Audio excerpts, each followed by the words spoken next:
Welcome to the PIO podcast. I am your host, Robert Tornabene. I have been a PIO for over 11 years with 27 years of law enforcement background. Welcome to season 2 of the PIO podcast. I am working hard to bring you the very most diverse crowd of subject matter experts in the public sector field. You can help grow the podcast by sharing it with friends and colleagues. Please give the podcast a positive review on whatever platform you listen to. So sit back and enjoy our next episode. Good morning. Today on the show, we have Public Information Officer Wayne Delk. He's from the Cobb County Police Department. Welcome to the show, Wayne. Thanks, Bob. It's good to be here. Thank you for having me on. I appreciate it. Thank you. So how long have you been in the position as a Public Information Officer? Well, this is actually my second stint in the PIO office. I've been here since December of 2017 as a sergeant over the unit. I actually did 2 years as an officer back 2005, 2007. So I've had a couple of runs at doing this job. It's changed quite a bit from the first time I was doing it to now. So yeah, I would bet, especially in that short period. Especially with the advent of social media becoming so prevalent. Yes, that's a huge change, game changer for those in media relations. Let me ask you a question. There's more than one person in your unit then? Yes, I do have one officer right now that's assigned to the unit as well. So, which is helpful. We're a metropolitan agency. We're right outside the city of Atlanta. We're to the northwest of Atlanta. We actually border the city of Atlanta. So we're rather large metropolitan agency. Cobb County has a population of right around 750,000, 750,000 or so. And during the day, during the workday, that swells to well over 1 million, up to 1.5 million people coming into Cobb to work. So we're pretty large area population wise. And I think we're a little over 700 sworn or authorized for a little over 700. And we're close to that. We're just shy of 700 that we actually have working the road. Well, that's amazing that you're even close to 700 in this day and age with difficulties hiring. Yeah, we actually, the last couple of years, we've done pretty well. And part of that has to do with our job in the PIO role. Whether we know it or not, we help with recruiting as well. So the messaging that we get out actually helps with public perception, and that helps us with our hiring. So we play a role in recruitment as well. Let's talk about part of that as your duties. What are your primary responsibilities as the supervisor for the PIO unit? Well, the main duty of just about any PIO unit is media relations. So that the number one task is getting information out to the public through traditional media, whether that be through press releases or constant daily check-ins. And as a PIO, most PIOs know the media is going to check with you throughout the day. If nothing big is going on, then you're going to get that message. Hey, you got anything going on? Anything happening? Anything I need to know about? Those check-ins, especially on slow news days. You might get those several times throughout the day from some of the media outlets. And that I'm used to. And usually, especially if I've got a story in my back pocket or something's going on that I'd like them to run, that's the time to throw it out when they don't have a big news story happening. So the main task of a PIO is media relations. But that, as you brought up, has changed drastically today, because sometimes media relations has to do with you creating your own stories and pushing those out on social media. So a lot of our time is spent actually crafting different messages just to push out on our own social media channels. And occasionally those stories will get picked up if they're good enough. If you've done a good enough job of packaging them and presenting them, sometimes they'll get picked up by the actual local media, and they'll do follow-up stories and actually do a full story on something you've pushed out on social media. Can you give an example of something you guys have done and the media's grabbed? We had an incident, probably the biggest one I remember that just kind of sticks out because everyone jumped on it. We had an incident where a couple of our officers pulled a guy out of a car that was stuck on railroad tracks. Now, it ended up being a DUI case. The guy had actually driven onto the tracks because he was under the influence of alcohol. And when the officers responded, someone saw the car on the tracks. It had actually turned onto the tracks and was trying to drive along the tracks as if it were a roadway. The guy got stuck, and our officers responded. And as they responded to the location, the arms went down on the railroad crossing, and the bells started to go. So they rushed to the car, and we had dash cam of it, and they got the guy out just as his car was right before his car was struck by the train. So that was a huge one. We pushed that out on social media, and every news station in the metro area wanted to talk to these guys. So and they were good sports. They both went on camera. We briefed them obviously before we put them on camera. Things they can and can't talk about. Obviously, they can't talk about the DUI case because this was an active investigation. But they could talk about their actions as far as getting this inebriated individual out of his vehicle. And it was a great story. It was a good story for us. Our guys are just out there patrolling, and they do their job. They save a life. They ended up arresting a guy, but they saved his life.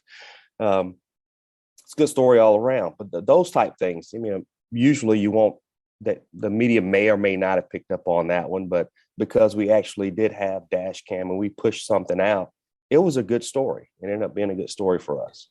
So that leads to another question. So sharing video and images on your social media, has it always been a positive, or is it a mixed bag? Oh, it's a double-edged sword. It's always going to be that way. And a lot of times, even recently, we've had instances where someone will get video of an officer in an interaction, and they'll share a snippet, which may paint an officer in a bad light. And we can go back and look at body cam and we can see the entire story. But if there's an active investigation regarding that, especially if there's an allegation of misconduct on an officer's part, we normally won't release that video because there is an investigation. And we've had that come up recently. And the court of public opinion swings both ways. Sometimes you'll have people who'll see that video and, oh my God, this officer is horrible. And then you have others who'll go, well, there's another side to this. There's more that happened besides this. Or they'll see something in that little video snippet and go, that officer actually was doing a good job. So it goes both ways. Sometimes video helps out. Usually if you get the full context, the full video, for the most part, those videos are pretty good for us.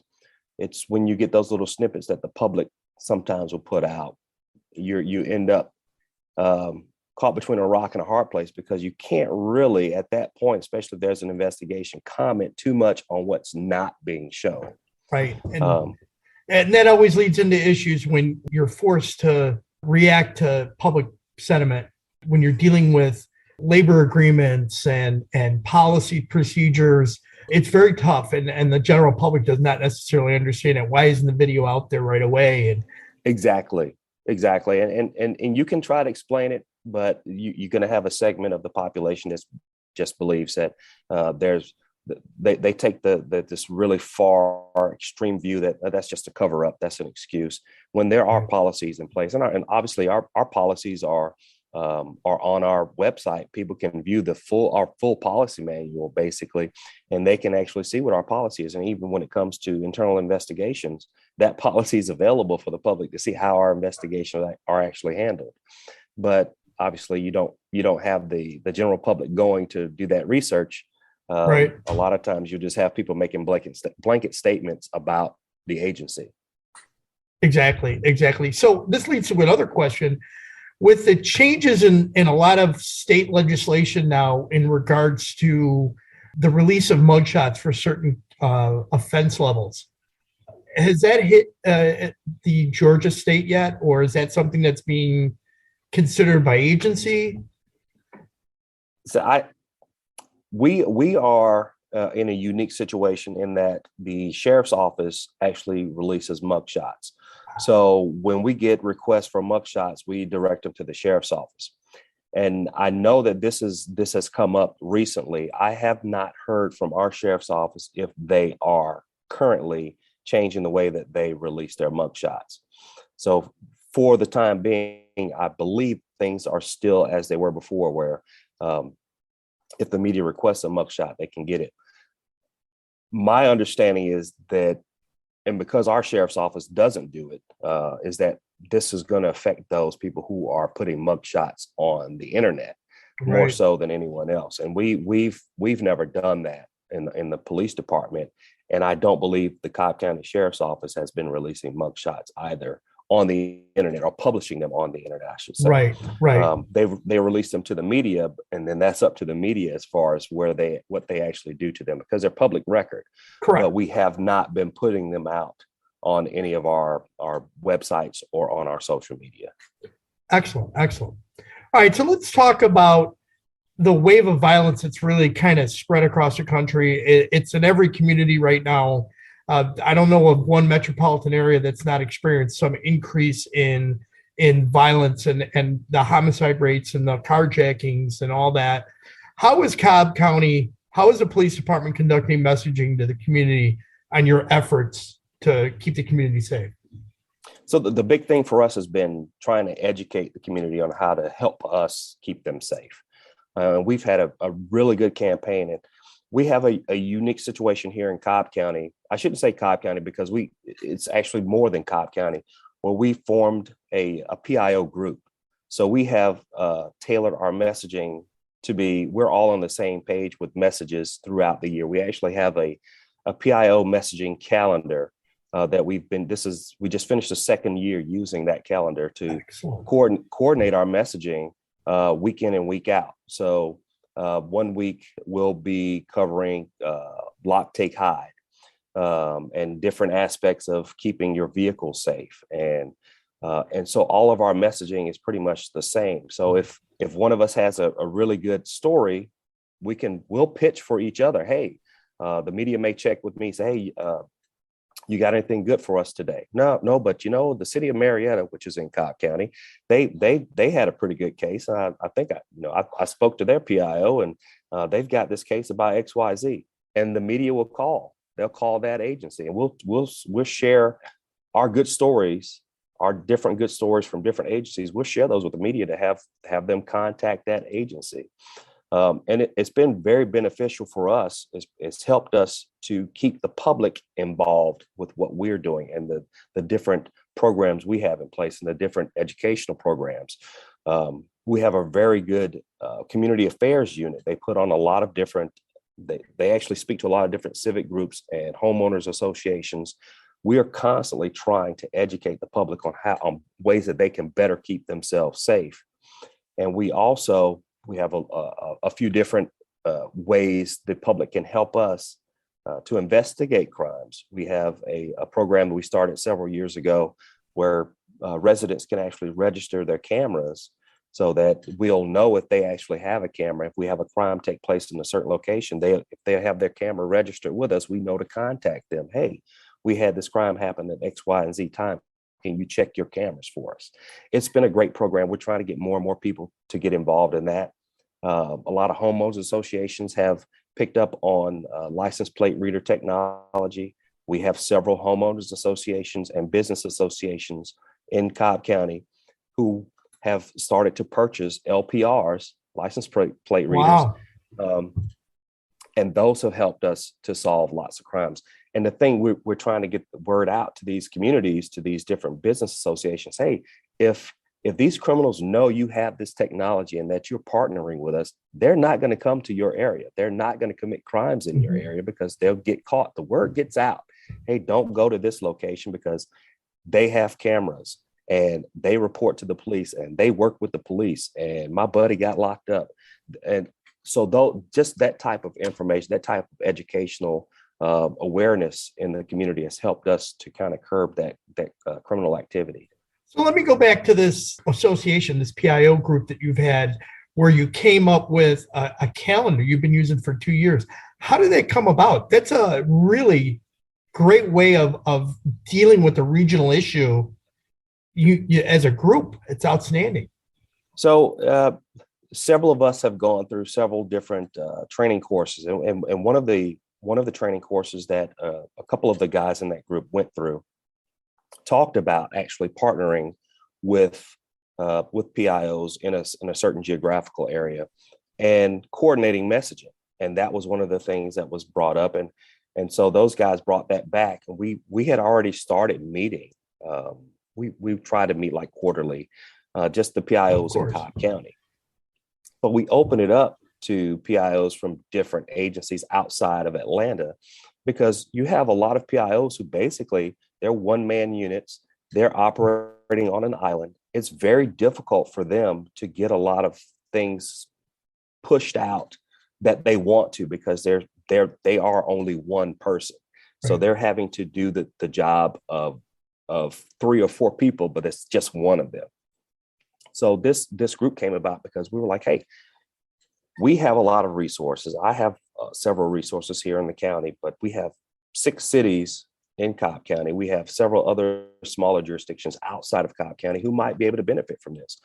We've done joint video projects over the years. I'm actually meeting with the city of Marietta's PIO later today, and we're going to shoot a joint video regarding the camera system that I was just talking about, the camera registration, just to get the word back out that, hey, we're still doing this and we can use more help, and here's how this can help you. But these are joint projects that we do together because, well, we all benefit from this. It's not just one person helping out the other. Even me being in the larger agency in Cobb County, I benefit from these partnerships as well. Have you seen any challenges that have come up because of that joint messaging, or just any of the messaging that you've been doing individually? Well, when we initially started doing this, a lot of people on social media would point out that's exactly the same thing that XYZ agency pushed out. And so we actually had to alert the public that, hey, we actually work together. We are doing joint messaging. Okay. And the same thing with the traditional media. We let them know, hey, we actually do have this coalition of PIOs here. And so you're going to see a lot of messaging that's the same. So a lot of the reporters are aware of this now. And they know that sometimes when they call us and we don't have anything, we may point them in the direction of another agency because we've been in contact with the agency and we know they've got something going on. Those were the biggest challenges early on, were that people thought, hey, y'all are just copying one another. No, we actually do communicate with one another, and this is on purpose. Right. Excellent. So what social media platforms are you guys currently using? Well, just like every other agency, everyone's on Facebook. So we've been on Facebook for a while, obviously. It's probably our biggest platform. We post more on Facebook than any other platform.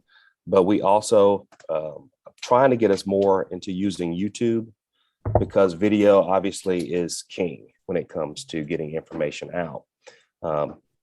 So we do have YouTube, Facebook, Instagram, and Twitter. Those are our 4 main social media platforms. We have not delved into TikTok yet. And I know TikTok is up at the top now.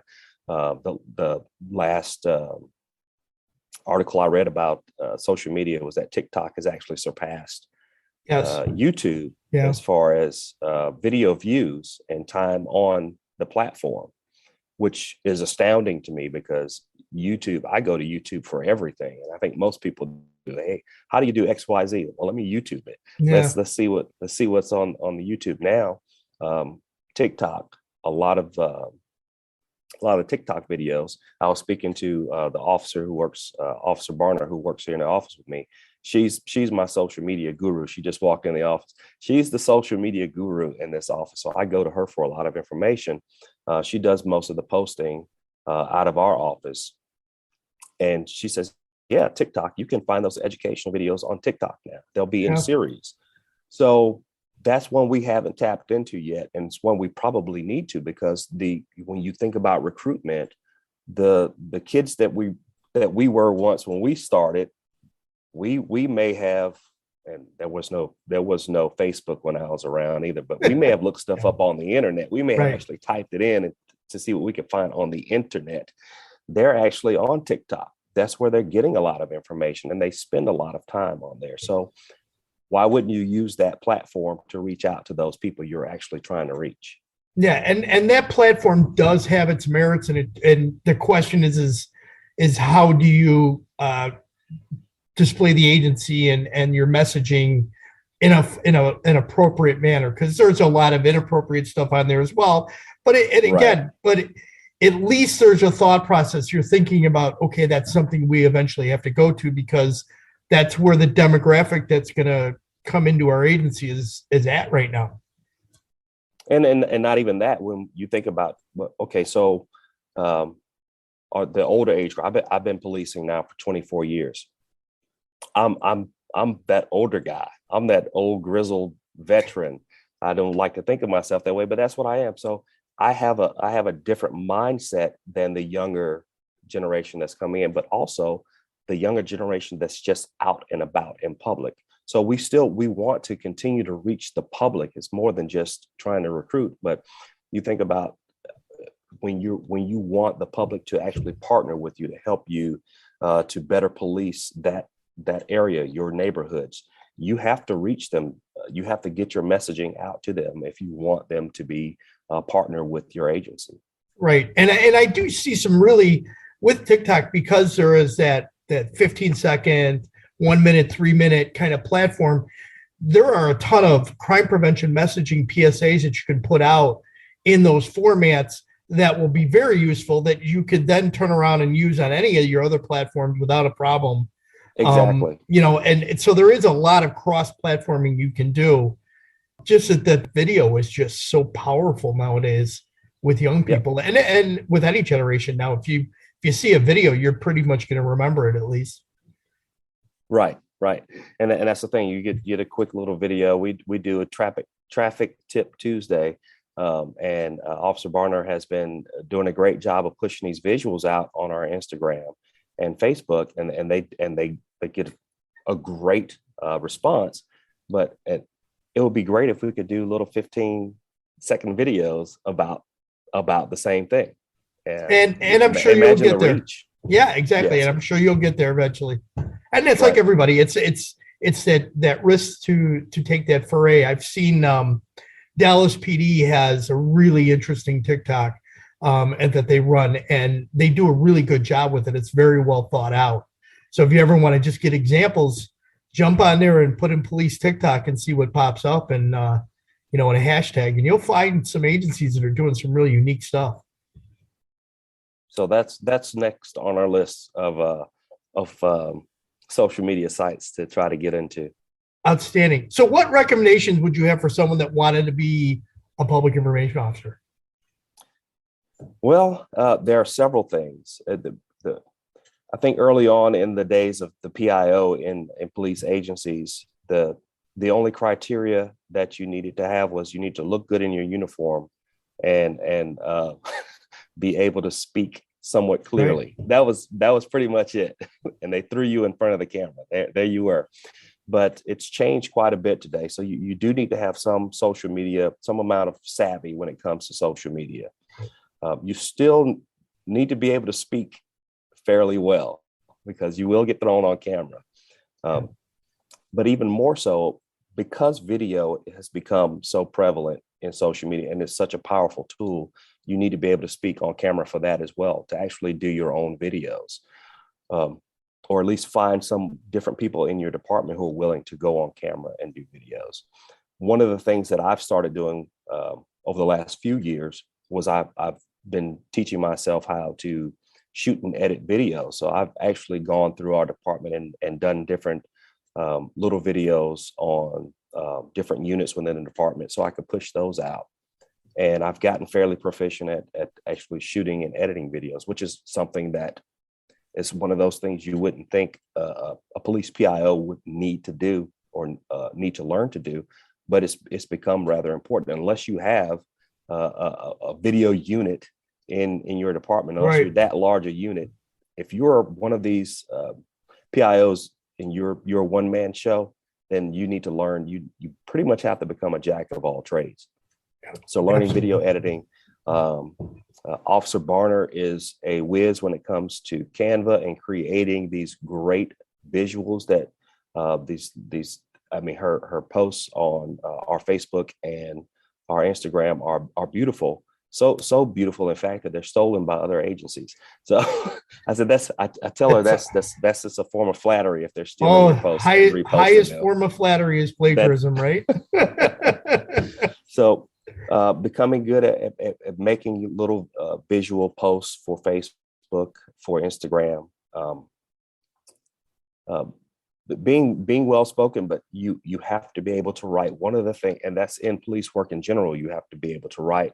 But as a PIO, you're talking about writing press releases. It is awesome. It is great when you write a press release and you see your press release pretty much word for word in the newspaper. That means you've written a really good press release. You've answered all the 5 W's and the H, those questions that the media won't answer. And not only that, you put it in a format where it reads like a news story, which is a difficult thing for most police officers because we write like police officers. But when you're writing a press release, you don't write it in that same format. You try to write it like a news article. And I think a lot of agencies don't realize that a good PIO will write a press release where it reads like a news article. Outstanding. Great suggestions there, Wayne. I appreciate it. All right, so let's move into some rapid fire questions here. Your favorite drink of choice? Coffee. Excellent. What do you do to all day, every day? What do you do to relax? Well, that depends. It's changed over the years. My go-to in years past was I would love to sit down with a good book and read. But as a father of several children, and I still have kids in the house, that's a little bit different now. Sometimes I can get away and read. My favorite pastime now is just having time with the family, sometimes sitting down, watching a movie in the evening. If I can get a teen and a preteen to sit down with me and my wife and actually watch a movie, I consider that a good night. A success. Yes, absolutely. What's a must-read book in your mind? Ooh, that's a good one. My favorite book, I don't know if this is a must-read, but I was a sci-fi fantasy type kid growing up. But my favorite book of all time, and I've read it multiple times, is it's a popular movie, but I loved it as a book, and it was The Lord of the Rings, J.R.R. Tolkien. So I'm a huge fan of his. But probably my favorite writer of all time has been Stephen King. So you wouldn't think, I love horror as well. But as far as books go, probably must-read book would be anything by C.S. Lewis. He was a great philosopher. People don't realize, and I've read quite a few of his books. And if you've ever read the Screwtape Letters, I think it's very appropriate even now.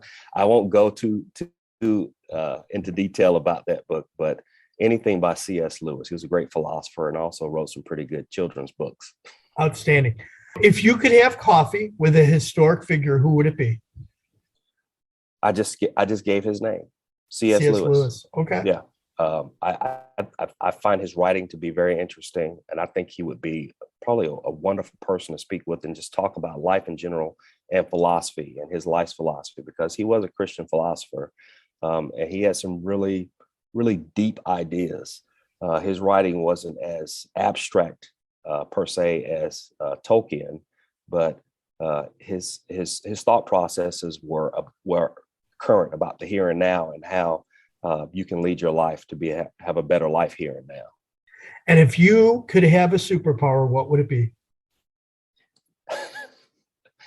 Probably the one that I dream about most, flying. I don't know why it is. It's just I dream a lot about flying. It'd be nice to just go wherever you want, right? It'd be awesome. Yeah. All right, some final thoughts here, Wayne. Anything you'd like to add?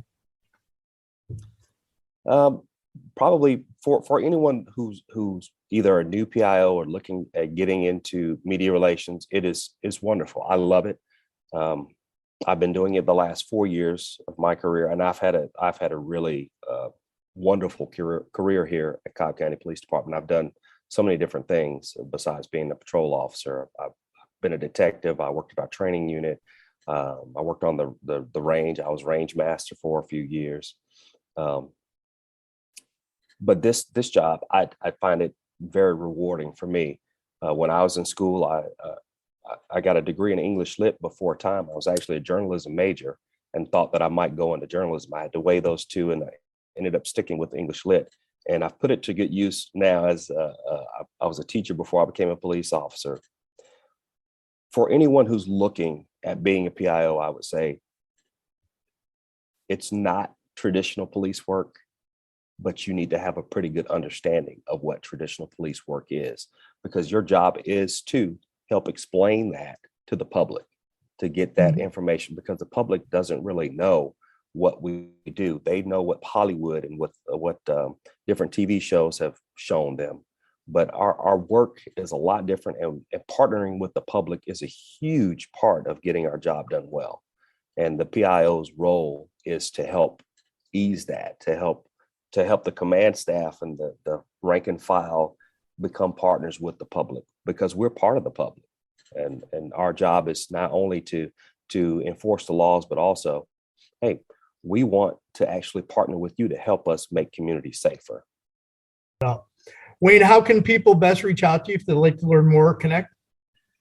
Well, I'm all over social media personally, but as far as reaching out to me at my job, it's my email, Wayne, WAYNE .Delk, DELK, at cobbcounty.org. And Cobb County is spelled out COBBCOUNTY.org.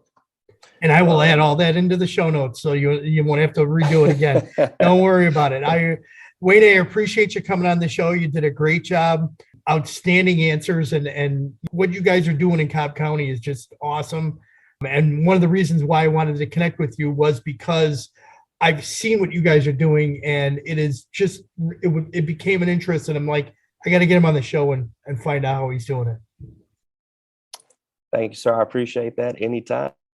And like I said, I've reached back out to me. I've got some other contacts that you probably will be interested in talking to as well. I will, Wayne. I appreciate it. And that's Wayne Delk, Public Information Officer from the Cobb County Police Department. Thank you for being on the show. All right. Thanks a lot.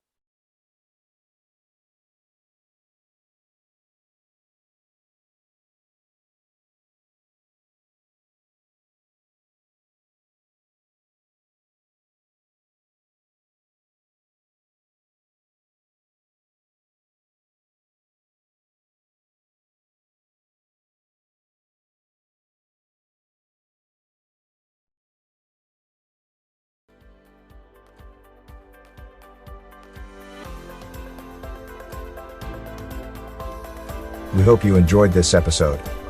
If you would like to contact the show, please email us at thepiopodcast@gmail.com. Be sure to subscribe to the podcast to get notified of the latest episode. If you are listening on a platform that allows reviews, please give us a review. We appreciate any review, good or bad. It helps us improve on each episode. Until next time, be safe.